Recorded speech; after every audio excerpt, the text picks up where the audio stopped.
এটা হচ্ছে safety valve.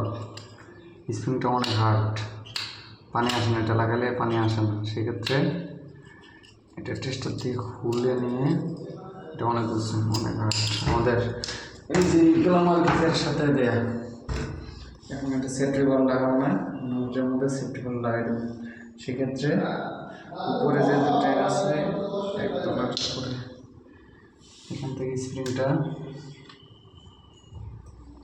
কাটে দেবো।